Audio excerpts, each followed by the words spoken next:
Hello and welcome to a special episode of the Bite Size Podcast with Noah Davidson. That's me.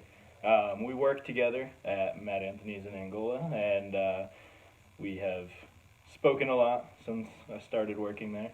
And I thought that this would be an interesting conversation to have as part of the podcast, because I know that you have a lot of opinions on different topics and Yeah, definitely. a lot of things to talk about, I'm sure. So, yeah, thanks for joining me today. Yeah, no problem. I'm excited. I'm excited to see what we got to talk about and just, talk. So the first thing I wanted to ask is something that you had mentioned yesterday from another podcast about the train. So I'm not sure who the best person to use in your situation is, your mom or your girlfriend or whatever, but if there was a train coming at someone you love and you had to choose between saving 1,000 people on the train or saving that one person the train was coming at, what do you think you would do, or what would be running through your mind to make that decision? Yeah. So, what you're referencing is actually one of your episodes that I was watching, and that's a really interesting question. And something that it reminded me of was about a year ago, I took this test online, and uh, it was for smart cars actually, and what it was doing was it was these situations, and it was like if you were in a smart car and it was driving itself, and you were in this situation, what should the smart car do?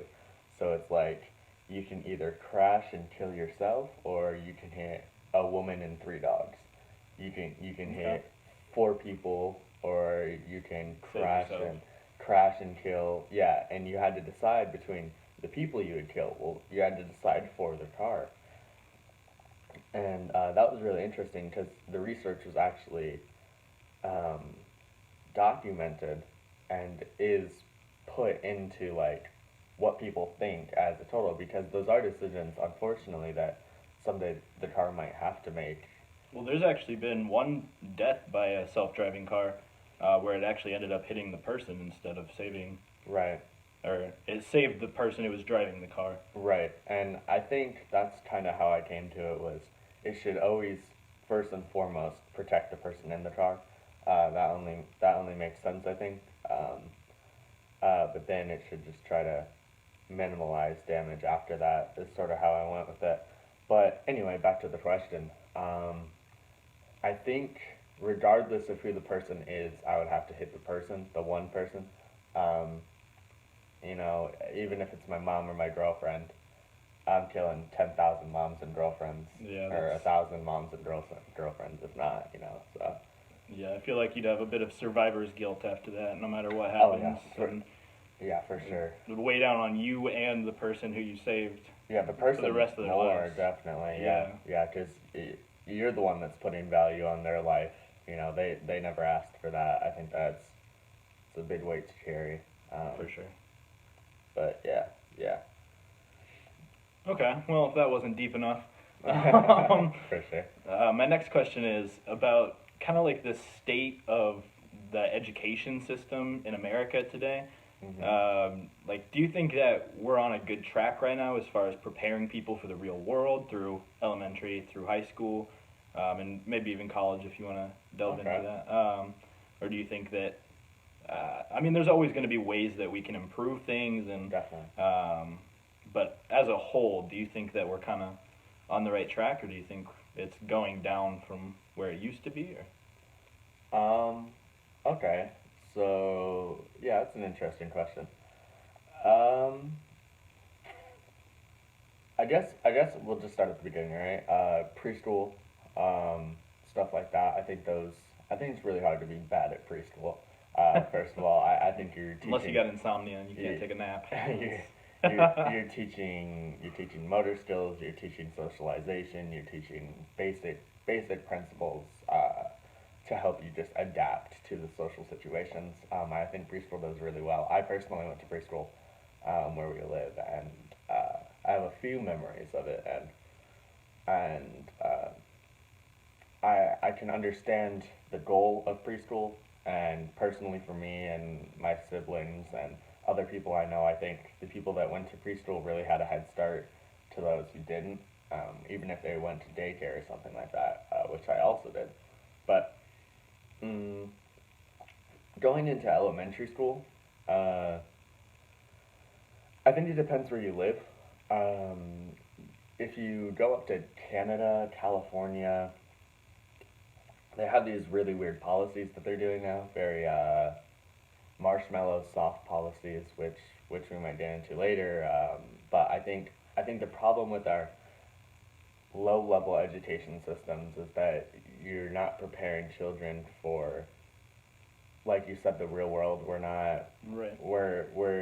We're softening things up, telling everyone to be nice, and unfortunately, it's my belief at least that people aren't always great. People aren't always soft. People don't always want to make you happy.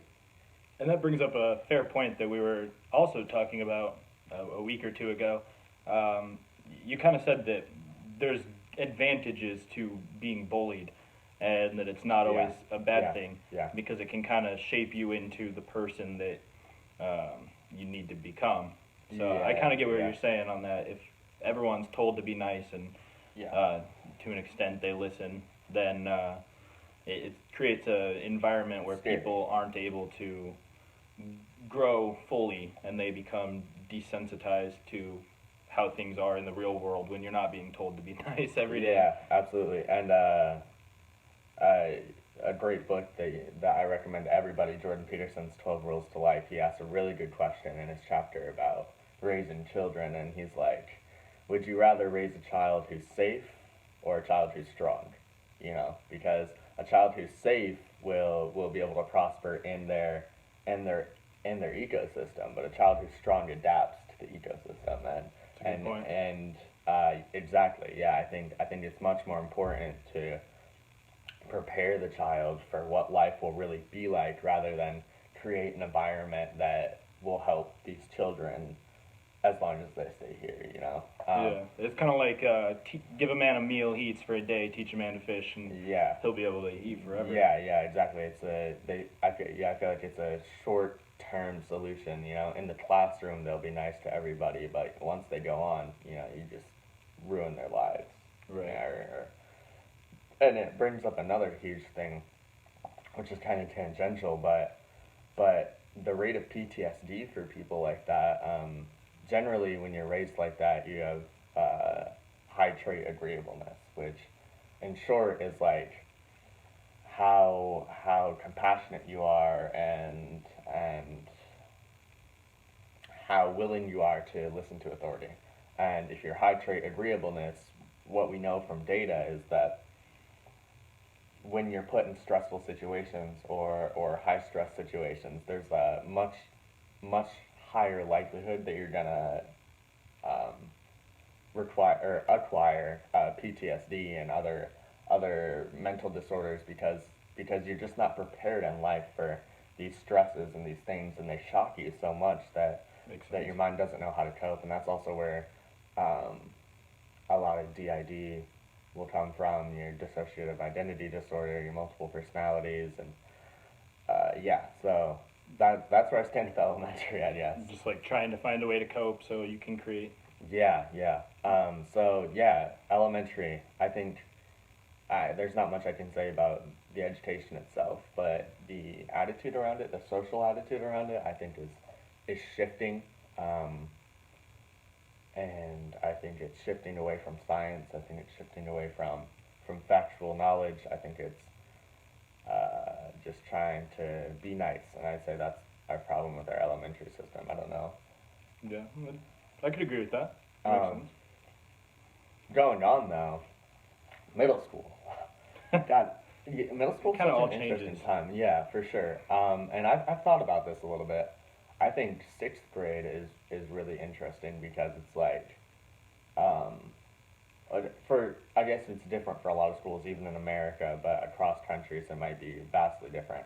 But sixth grade for where I came from was when you move from elementary, all the elementaries combined to one middle school, and for a lot of people it's like that. That's how it was for me too. Yeah, But I know a lot of my cousins when I lived out in Arizona.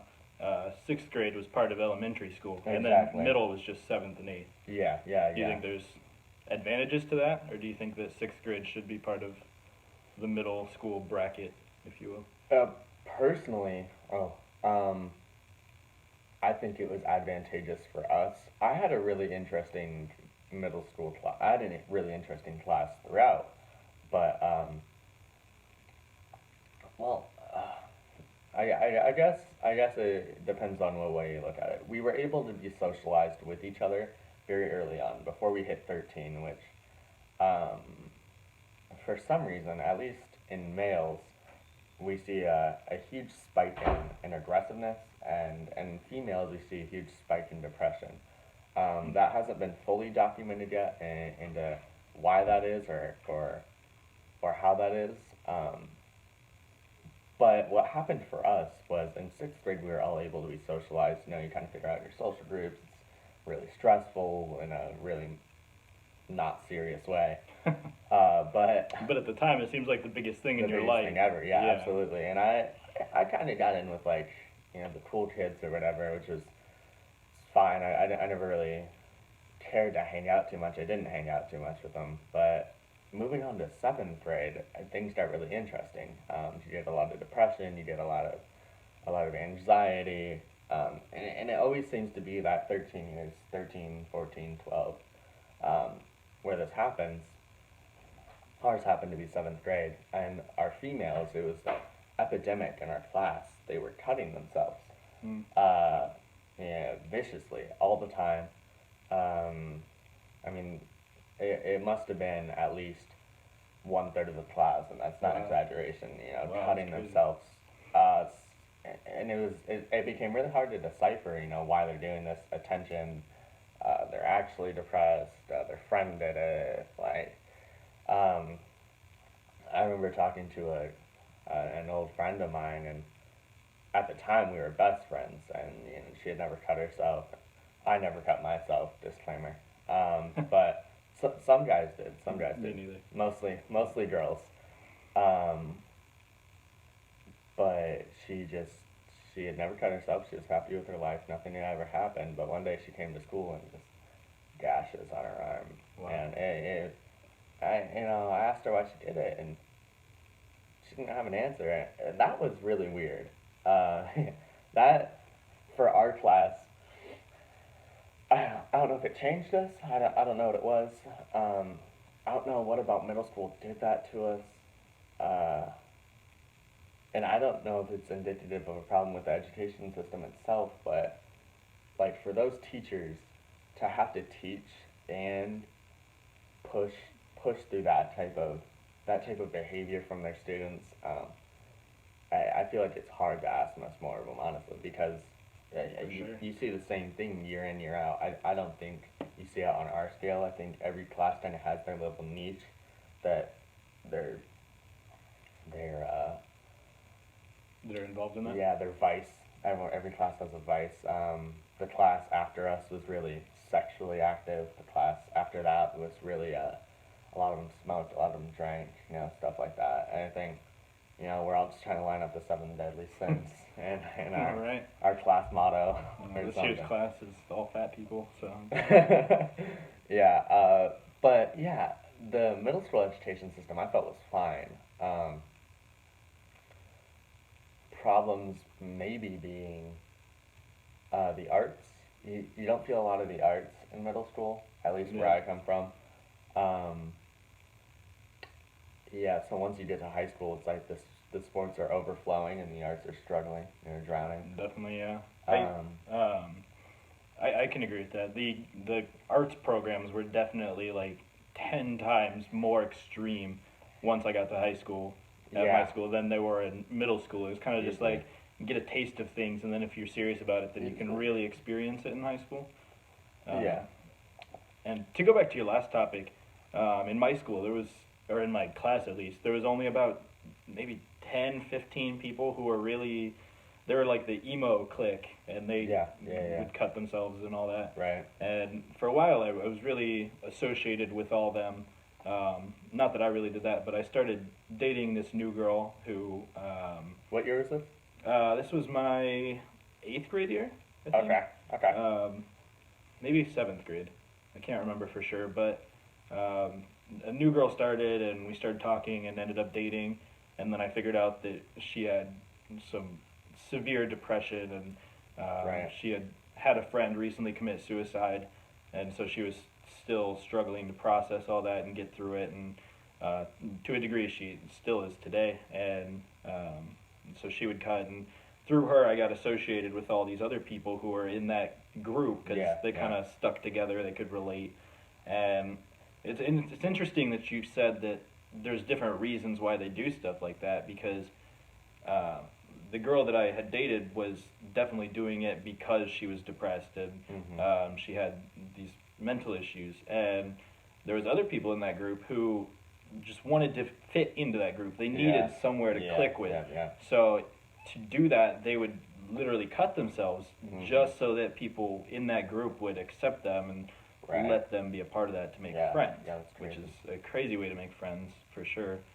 And then other people still just did it for no reason, like you said, and it was very strange to see the eclectic mix of people that were there, and some of them were people that in elementary school I really thought were like gonna be the people that became president or something. Yeah, It was yeah, just like the you'd never expect it sometimes, And but people change so drastically. some people in my seventh grade class, they graduate now. You have top athletes that were doing it. You have some of the smartest people in the class that were doing it. You look back and Yeah, you're for like, sure. wow, like what a strange time of our lives. People just thought everything was so stressful, and we weren't even prepared for taking the SAT. We did that. We didn't cut themselves, but It's crazy how yeah, big problems seem yeah, when you yeah, haven't experienced yeah, absolutely. truly big problems. Well, truly big problems, right? Like Yeah, even then, like and it makes you wonder when you do experience a truly big problem, is something else going to happen next year or whatever that makes you yeah, put that other thing in perspective that seemed yeah. like the craziest thing, And incopable. and for me, it was really weird because I had gone through a lot already. When I was younger,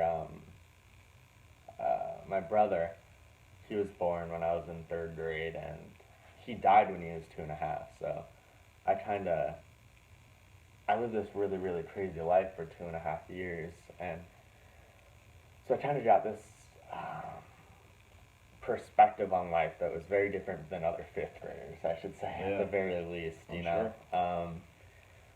So going through like school with that, and then going into sixth and seventh and eighth grade, I kind of like took a step back and watched it all happen, and I learned a lot from the people that were there, and I was able to kind of decipher the human mind. And unfortunately, what happened was that like I took such a large step back, in my opinion, that I kind of lost my friends, started hanging out with nobody. Uh, Would you say that hanging out with less people and losing your friends more or less would help you find yourself though? yeah, yeah, yeah, yeah.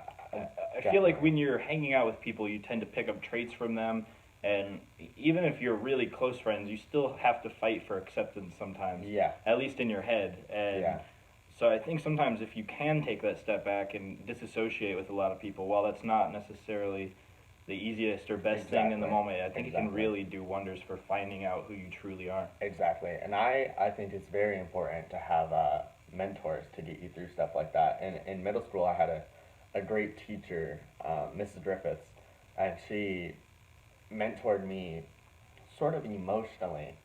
A very, very, she's very sensory, very emotional, very spiritual. She mentored me through those years of my life very, very well. I feel knew a lot about me.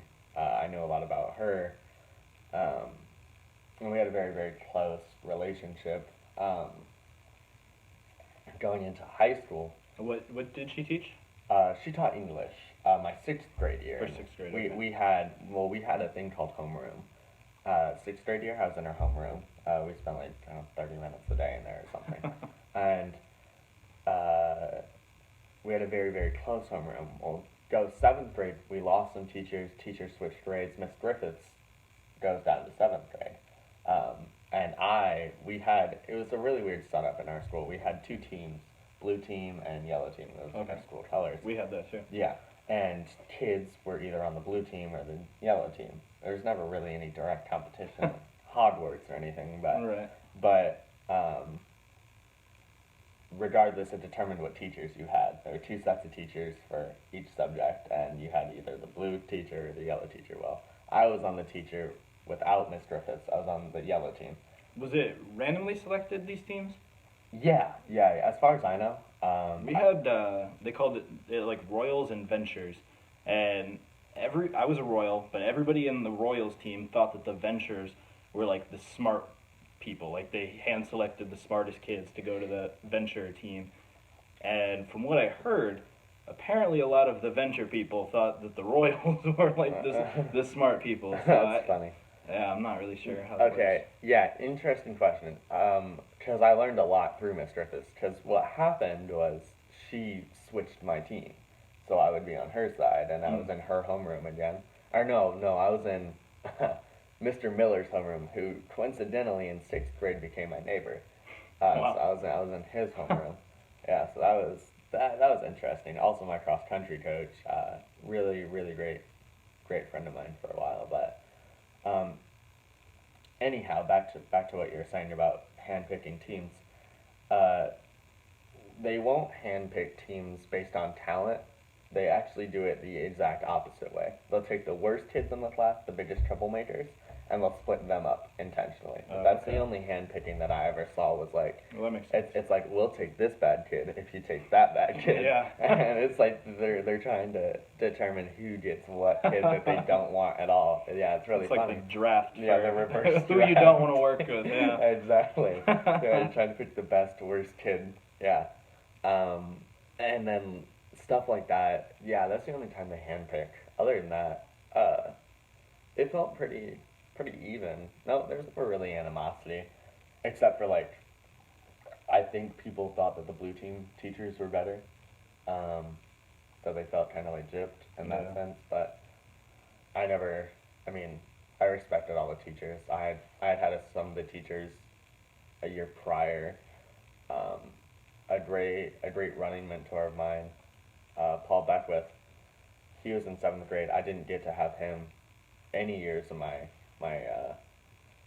education career, and he is a phenomenal teacher, a phenomenal person. I mean, this man is someone worth talking to for anybody. But Paul Beckwith, yeah, there are others like Kenzie. Names mean nothing, obviously, but but just things that are like, it was pretty even. I think it's just people want what they don't have. All right. Yeah, that's a good point. Then come eighth grade, kind of just going through my education, but eighth grade was really interesting. And I should say that I was never a very studious student. I never really did my work. I did it if like I thought it was worth doing, which carried up to my senior year. If I felt I like can relate. If I felt like it was worth doing, I would do it. If I didn't, I didn't. And unfortunately, there was only one class of advanced kids. My eighth grade year for reading.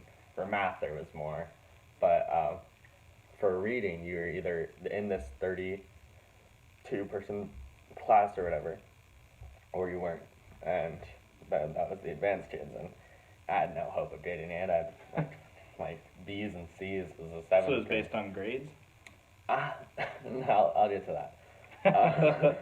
So like, I had this teacher my seventh grade year named Mrs. Aldrich, and she was the theater director at the high school at the time, and a really lovely lady. But people for some reason hated her. That was really weird. I absolutely adored her. I had a great time in her class. She loved me. I was in theater, kind of. There was an eighth grade play that they did my seventh grade year, and the lead role, one of the lead roles, 2 weeks before dropped out. Oh, wow. He had a surprise family vacation or something. So the director at the middle school actually came to me and were like I'd never done a play before or anything. He was like, please do this. He was like I know your personality. Like I know you can take this on, and I'd be really excited for you to help us out or whatever. And I was like, okay. Was it something legitimate? Do you remember what it was? And it wasn't legit at all. It was like it was a play about the backstage of a play. I wish I Oh, could okay. remember the name of it. But yeah, it's like what goes on behind the scenes or whatever. So it was really, really interesting. So like the set is like Backwards. the yeah, so like when you look through the curtain on the set, it's like the audience is all the Hmm. way on backstage, and then on the forefront of the stage or whatever, you have the backstage of a set. Really, really interesting. Um, the concept was fantastic. It was a really funny play. We did 3 performances of it. One for like parents, one for sixth and seventh grade, and one for eighth grade. In that order. So we did our parent show. It's fantastic. Sixth and seventh grade show, even better. Eighth grade show, it was our director's last show of his life.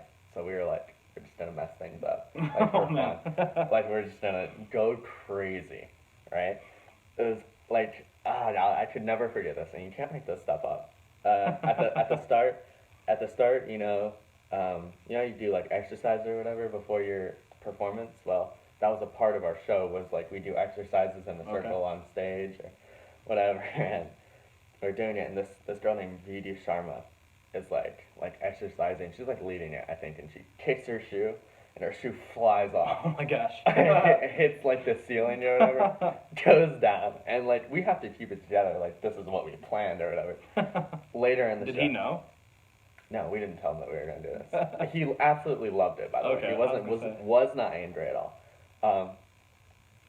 And then like there were times that like we would pretend to forget a line, and then Vidi would pop out and be like wah wah wah, just like randomly. And there's this big tree on the set too. I don't even think this was intentional, just coincidental. But we knocked it down, and it completely fell over, and it was a big heavy tree like in this pot, and yeah, it was a blast. We also like set this whole paper on fire, like it caught fire, and Wow. it was crazy. Yeah, but going back to how this connects, that was a fantastic time. Miss Aldrich would let me memorize lines during her class. So she'd be like, "Yeah, no, you can go and just memorize lines." So I would like memorize lines during class. She really liked me. Well, what I found out when I went to eighth grade was that she pushed hard for me to be in the advanced class. So I got in the advanced class. Oh well. Should not have gotten there, but she absolutely loved me. Her, Miss Griffiths, um, there might have been one or two other teachers that absolutely adored me and kind of like slid me in there, like they're like, I guess we'll have a 30-second person. Just Yeah. pull some strings here. Mm-hmm.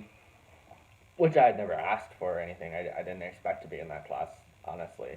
But Not I'm sure it benefited you though. Yeah, not necessarily that I didn't deserve it Yeah.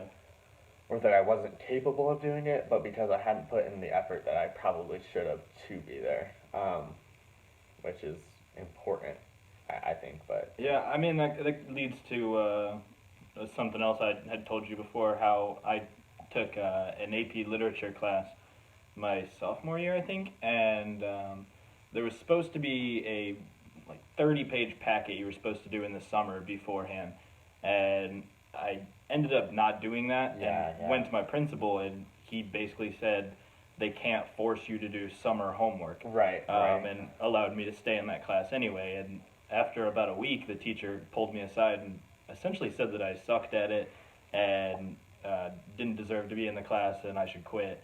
So I did. Right.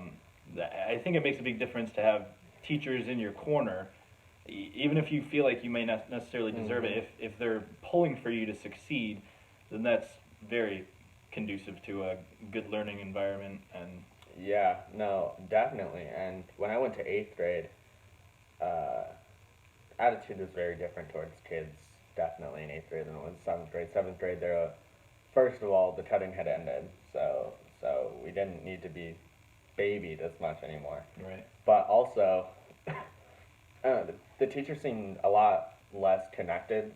Other than one, we had a teacher named Miss Go, beautiful, beautiful woman too. Um, and it was her first year there, and kind of like ruined her in a way. We had advanced English and advanced reading together. That class, we like went throughout the day with each other, like just advanced kids all day. It was weird, wow, weird and cultish, honestly. Like, we became friends with like just each other. Just we're all we see, you know, other than Right. at lunch. Yeah. I mean, lunch and then 2 classes in the day were like our shop class, like our art class, or you know, we switched that stuff. But In that way, I mean, schools in general are kind of cultish. It's like you just definitely, definitely, lasso in a bunch of kids and then force them to socialize with each other and stuff. And it's inevitable. Yeah, I agree. yeah, I agree. But 8th grade, I remember the teachers just absolutely hating me. Um, I don't really remember why, honestly. Like, I just felt like they had a lot of animosity towards me. One day, uh, my locker was broken my 8th grade year, so I could just lift it up. I never had to. I didn't do it myself. It was just always like that. I wasn't mad. I wasn't gonna tell anybody. I just right. opened my locker. I never put anything sacred in there anyway. I always kept my phone on me, even though I wasn't supposed to, and stuff like that. One day, after school, I'm just getting in my locker. I open it up, open the door, and like I'm getting my stuff, and my reading teacher comes around, and she's like, "Close your locker." Okay. Open your locker. Okay. And like she's like freaks out on me for like rigging my locker, and I'm like, it's not rigged. Oh. Like look at my locker. Cause have you ever rigged a locker? You put something. Yeah, you can like put something in the hole so that it. Yeah, no, it wasn't like that. I was like, I didn't rig my locker. It's been like that for forever. She's just like screaming at me, and like all the other teachers are just watching her, and I was just like, whoa, I never did anything. Like, what's going on? And this teacher was very emotionally unstable. There were days in class. Sounds like it. But yeah, she freaked out on me, and I remember just going to Miss Griffiths and following and being like, why are they like this? You know, Right. I didn't do anything. I don't feel like I've done anything, like to slight them or like to discredit their teaching or anything. High school definitely deserved more of that there. Discredited all their teachers. Yeah, but yeah, yeah, middle school was interesting. As far as education, I guess where I was getting at with that is, I think they're fine. The way we did it was fine. But navigating the social vessels Yeah. of middle school is definitely the most challenging thing that you'll do up to that point in your life. Like I said, for me, sure. I had things earlier in my life that made it easier for me to kind of like step back and extrapolate what was going on and figure things out, at the expense of loneliness, which fortunately I was able to handle myself. Um, and a lot of it I got through video games, I think, helped me. So I spent a lot of my time on. But Quick aside, what games did you play? what games did I play? So when I was younger, I was into the Call of Duties. I ended up getting really, really, really good. Up to, I don't know if you ever played ranked in Call of Duty or anything, but A few times. up to master tier. Okay. I had a lot of older friends on there. They're like, God, this kid's so good. You know, 7th grade kid, master tier. It was pretty cool. Back in Black Ops 2 days when, what was after Black Ops 2? It was Advanced Warfare. I don't think anybody if I'm correct, it was Advanced Warfare. It was one of those. Black Ops 2, you know, lost a big part of their population to Advanced Warfare, but a lot of people stayed. I stayed. Played Black Ops 2, It and was like Black Ops better. ranked got really, really tough. But what happens is when you get in a lobby, you can hear the other people, but you can't see the other people's names Yeah. for familiarity reasons. And I would rank up with a couple of my online friends or whatever. We would get in the lobby, we would be waiting for other people, and there's this trick that you could do to back out of the lobby, because generally it doesn't let you. Once it shows names, you're not allowed to back out of the lobby. But if you put in your, like, you know how you could have like a clan tag? Oh yeah. If you put in COD, COD, because that's like a restricted clan tag for people who are in the Call of Duty, like, Activision group, it would kick you out. Oh wow. Yeah, but like what would happen is, like, me and my friends, it would take us forever to get games because people know us so well that those back out, they hear our voices. So we had to like be quiet, and then Until like, it started. yeah, and then once the names were revealed, people would still COD back out, and it was like, come on, dude, like, because then you see everyone's rank and stuff, and you see Yeah. like Then they get scared. yeah, so then they're like, oh, I don't want my rank to drop, and Yeah, there's a lot of politics in it. It was a lot of fun though. I had a blast. But then eighth grade year, end of eighth grade year, I get into League of Legends. You ever heard of that? Mm-hmm. Yeah, Definitely. got into League, uh, which consumed my life for years, years. Up until I was a junior. I think I stopped when I was a junior. Probably spent $400 or $500 on the game. Free to play game. Spent $500. I know people have spent a lot more than that though. So Yeah, for sure. Like I was no exception to the normal league player. yeah. But I I loved League. League taught me a lot of strategy. League taught me a lot decision making. I think there's a lot of good things that you can take from it, and also just a great community. League is a really good community. I feel obviously you have your toxic people everywhere, but Yeah. all in all, League is a really devoted, happy, go lucky community. Oh, for sure. It seems like a very small minority of the League of Legends people cut themselves. Yeah, yeah, yeah, definitely. I would say, uh, yeah. I'm just upset that Lead isn't as big in America as it is in the Asian countries, because on the West Coast it's pretty big, but East Yeah, Coast, it's pretty big in the like professional gaming sector. oh, it's huge. The Yeah, biggest. Fortnite coming up now is a good competitor, but I don't think it'll If it ever. can stay. Yeah. I don't think it has the lasting power, It doesn't. No, there's just not enough. especially with everyone diluting the battle royale market. Yeah, There's another one coming out like every day. yeah, agreed. But yeah, those are the games I played. Um, and then when I stopped playing League, I stopped playing video games. Just because it's too much of my time. Decided to do other things like chess and other things like that. Yeah. So I guess we're on high school. Yeah, High school. What an interesting time of our lives. for sure. Um, Everything kind of changes drastically again. yeah. You think you have a handle on everything, and then And then high you school. go back to the bottom of the ladder. Yeah, my high school career, weird. There's this great teacher named Mr. Birkenbiel. Burke is what everyone called him, and still calls him even outside of schools. You call him Burke. Very weird to call him that or any other name. But yeah, Burke and Burke was really good friends with my brother. Great, I wouldn't say mentor to my brother. Zach doesn't really learn a lot. Yeah, also Zach. My brother's name is Zach. But but Bert kind of took me under his wing early on, and you have an academic lab or whatever, you can aid for a teacher. Well, I aided for Bert my freshman year in one of his AP Lit classes, and God, those kids hated me. uh, and for decent reason. I was a freshman who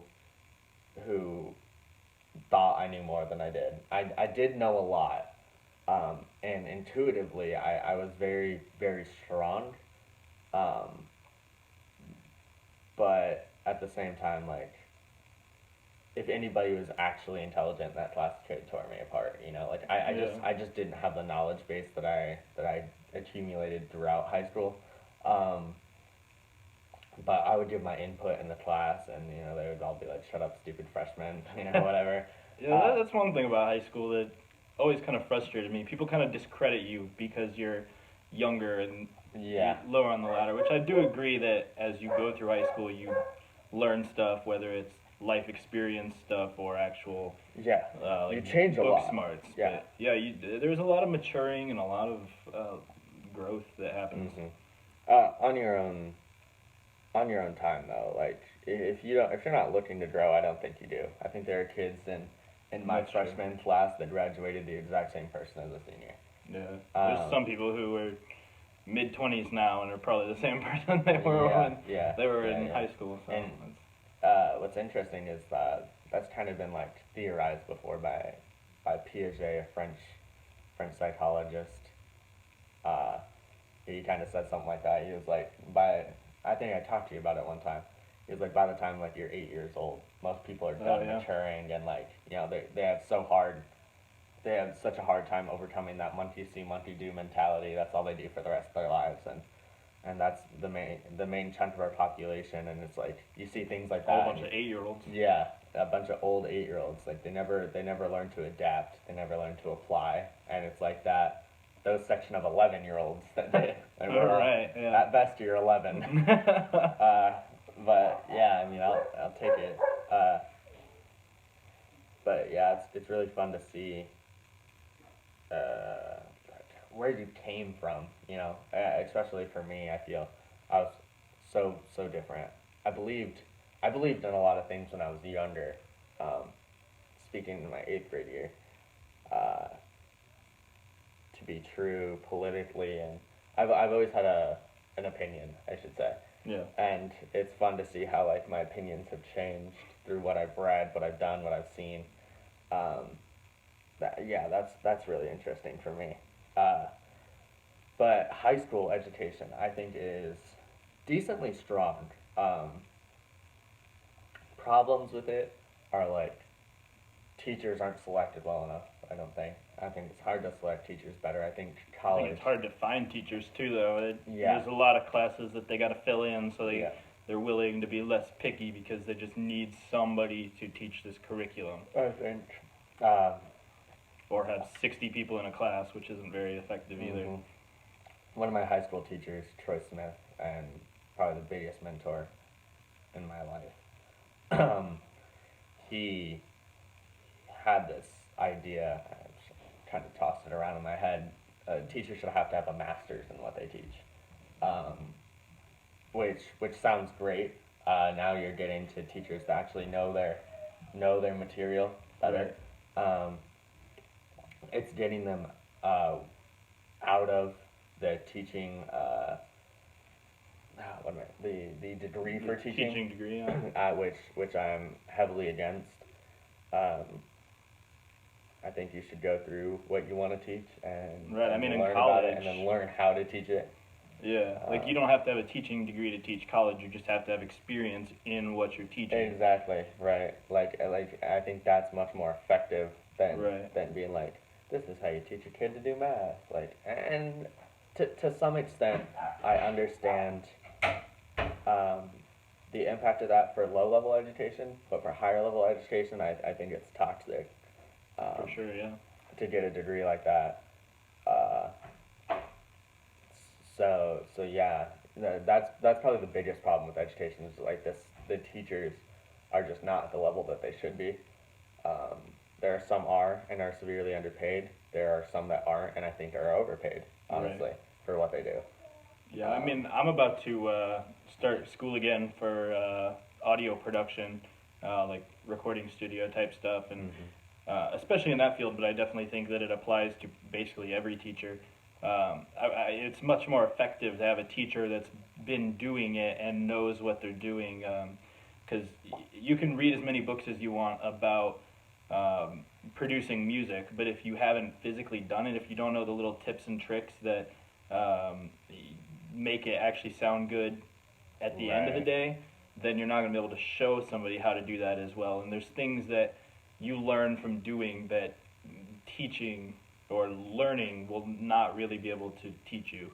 I agree completely. Yeah. Other than that, but the only other thing that I could see doing to the high school system to make it better is completely restructure it, which is like sounds drastic, but Effective.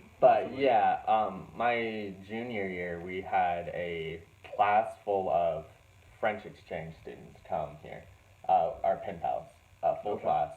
Wow. Yeah, which was like it was a week long. They were here and was one of the coolest experiences that I've ever had. Meeting people from another country, completely different worldview, you know. Oh, yeah. But they went to a high school that was a specialized high school in like business and industrial management. So like that was what they all did at this. I think it was private. I don't know if it's called private there, but I think it was kind of like our equivalent to a private school in a way. Okay. But they're all specialized in this, in this type of learning for business and management. So obviously they're all taking econ classes, math classes, stuff like that, physics classes, uh, engineering, stuff like that. And that's what they were focused on. And other classes were like they had med high schools where you would learn anatomy, biology, chemistry, all those things. Yeah. And then the way it works in France is you take this really big test and at the end of your senior year, and that test qualifies you for colleges. You pick your college, you go to that college for free.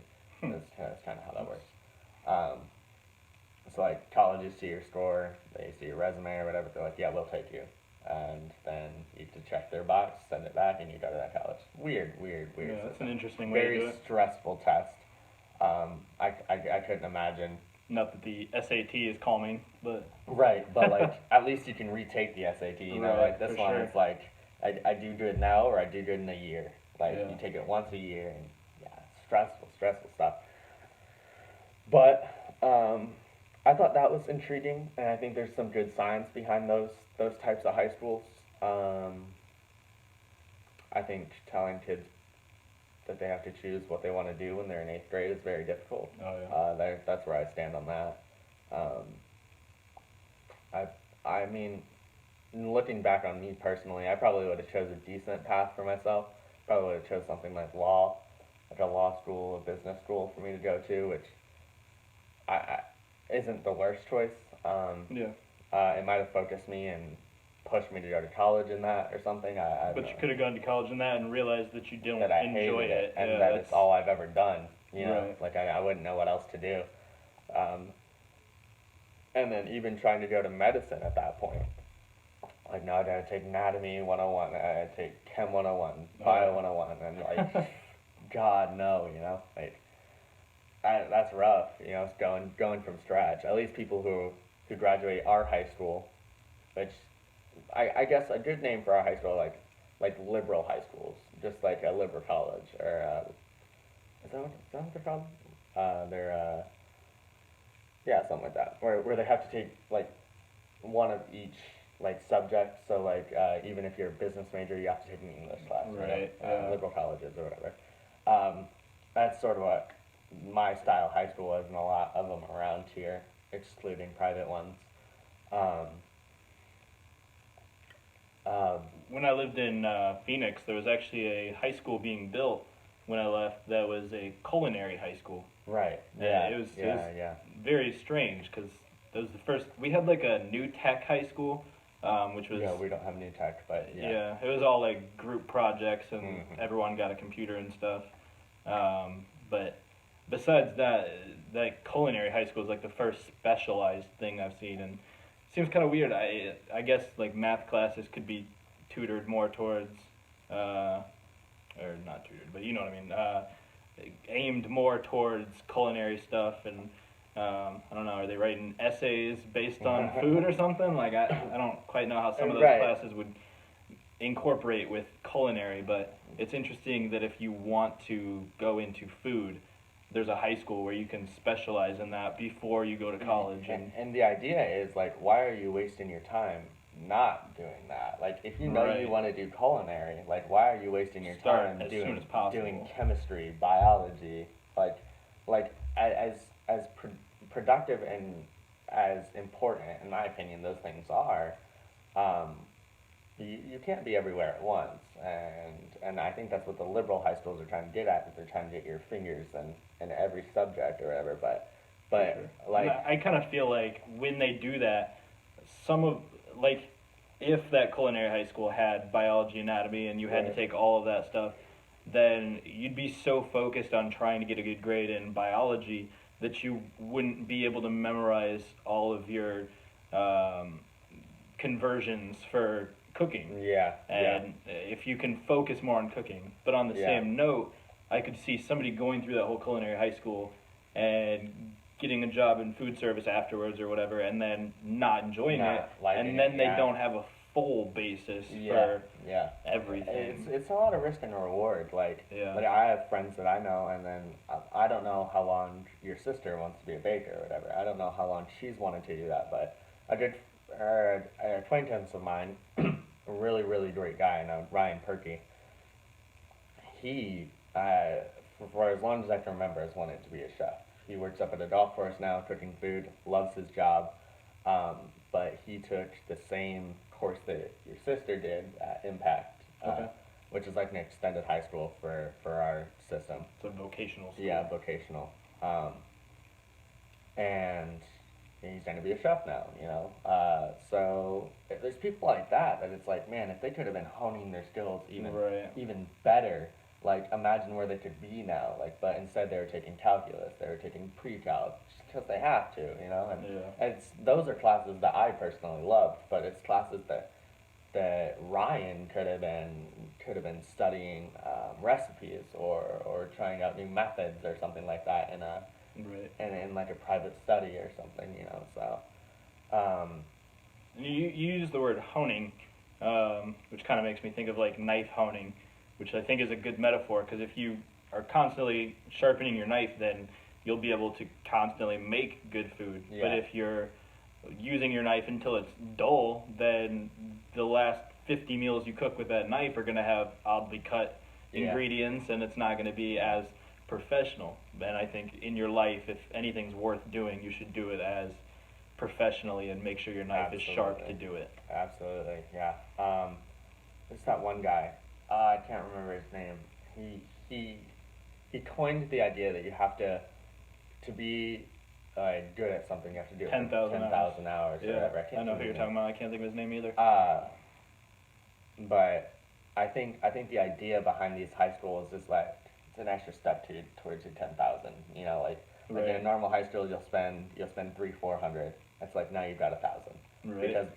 because of a high school that knows what you want to do and is specializing in what you want to do and is teaching you better in what you want to do. You know, because teachers that are teaching there are probably I guess this is anecdotal and might not be true, but it would make more sense to me that those teachers in those high schools enjoy what they do more Yeah. than teachers in just a normal high school because it's what they do, you know. For It's sure, that, yeah. like you're gonna have to have a good culinary background to get hired. You're gonna have to have some credentials, you know. Where have you worked? Have you been a chef? Was that restaurant reputable? Stuff like that, and that at like a normal high school just isn't applicable in the Right. same way. And if the vocational thing isn't offered, or there's nothing like that, then all you might have is like home ec, which is right. maybe 100 hours, and half of that's Yeah. sewing. So Yeah, we had a foods class, but like it goes so slow and it's stuff that you already know how to make, like cookies, Right. mashed potatoes. Like, why are we making cookies and mashed potatoes? We're 18-year-old kids. Like, let's do something worth our time or something. for sure. But at the same time, there are kids that don't know how to make that, and it's a useful class, you know. So, I guess speaking from coming in a restaurant for 4 years, it's a little different sure, for me. yeah. But yeah, those are the only differences I'd make in high school. It's pretty challenging. But going back, I guess a little bit to the arts thing that we were talking about in middle school, um, I think that if you were to increase the arts, because I did speech and debate sophomore, junior, and senior year, um, if you were to go back and in middle school implement a small speech and debate team, even within itself, and this has shown effects across the country. I know kids across the country that do speech, and most of them have a middle school team. Some don't, but you can tell the difference between the ones that do and the ones that don't. It's like You're so much more prepared. and so much more passion for it Right. because passion is built over time. It's not all at once for sure. I think that there are big jumps in it. Like in speech, it's like okay, like I want to do this. I want to do this first competition. State competition. It's like you become more passionate. Like the better you're doing. Um, but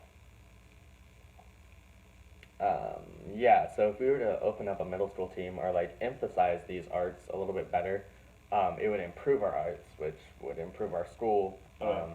Like the sports have enough emphasis on them for sure, and I think a lot of kids do sports. A lot of kids are great at sports. A lot of kids should do sports. Um, I've considered whether or not we should take sports out of the high school. They do that in France as well. Sports are all locally done. So like, Which I think is smart. I think it's pretty smart too, because I think a lot of times sports does distract from the education. But I'm not entirely sure how I feel on that too. Yeah. There's an argument for the team building, but it's like, okay, I never did high school. Well, I did cross. I did individual sports. I did cross and I did track. But it's like I feel like I'm a perfectly fine teammate. You know, like Yeah. I'm perfectly fine. I did sports that were all completely individually based, right? Like Yeah, I really did too. I don't think I needed football to teach me how to be nice to a guy, right? Like football and ethics are two completely different. But yeah, that's how I feel about the education system in 40 minutes or less. Yeah, we went on a few tangents though. Yeah, that's true. But yeah, I completely agree with what you were saying about passion building over time and stuff. I joined intramural cross country in 6th grade because that's all they offered. Yeah. Seventh grade for me, but yeah. Okay. And so I started doing that and really enjoyed it, and then through 7th and 8th grade, really enjoyed it. And just seeing your progress keep getting better, really motivates you to keep going and keep pushing through everything. For sure. And then I got to my freshman year, and we were the cross country team did summer practices all through the summer, and the coach at that time was very supportive of like cliques within the group, and was also very okay with hazing. And he's since got fired, but it kind of ruined it. I think that like I said earlier, having teachers on your side, and also having coaches on your side, having people in your corner can help a lot as you're going through the educational system. I actually stopped doing cross country my freshman year because I wasn't really fitting in with some of the other guys. A lot of the upperclassmen didn't accept the freshmen, and then they had a hazing ritual where the freshmen would have to do the entire practice with a sports bra on, and the coach was totally fine with it, and it was just kind of humiliating. And I mean, if it wasn't for the other things, that'd be fine to get through. But it's also like you're that kid wearing the sports bra that no one else wants to hang out with, and then everyone's like, it just creates a bad environment. And I think team building is a lot more important than having people who are willing to get you to where you need to be, whether that's teachers or coaches or the high school itself, just getting you to the point that you want to end up in. Yeah, definitely. And our cross country team does this thing that I don't know if they're gonna do anymore. Our coaches just switched last year, and they did it their first. Or did they do it their first year? Yeah, I'm pretty sure they did. It's a 24-hour run. We go to the track. Yeah, it's not as bad as it sounds. We go to the track, and basically one person on our team is running a mile for 24 hours straight. And for every switch off. For every mile that we run, we have people pledge like 10 cents for every mile they run. We run, cool. 500 miles, 10 cents for every mile. And like stuff like that. That's really cool, really fun. That was like team building, and like everybody looks forward to the 24-hour run because it's really awesome. Like a blast. Yeah, people bring tents, people bring food. Like, and there's like always some guys that are like trying to like up what happened last year, like in terms of technology. So like we had air conditioner, we had like PS4, we had like all these things that were totally unnecessary, and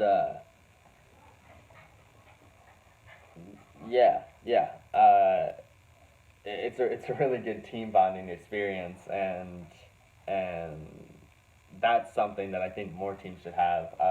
We always talked about, we never did it, and I dropped out of cross my sophomore year, and I guarantee if I would have kept doing it, we would have done it. But taking a cross-country camping trip to like a state park. Oh, that's cool. And then doing runs every day, for like a week.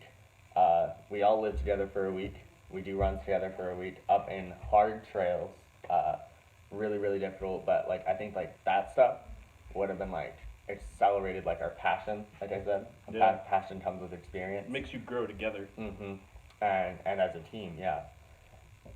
The problem that like you kind of mentioned was that like so we do all this. We do this team building. We do all that. What happens when new people come in? Right. You know, now like we've done all this together. We ran 600 miles this summer. You've done maybe 2 if you're telling the truth, and you want to be a part of us.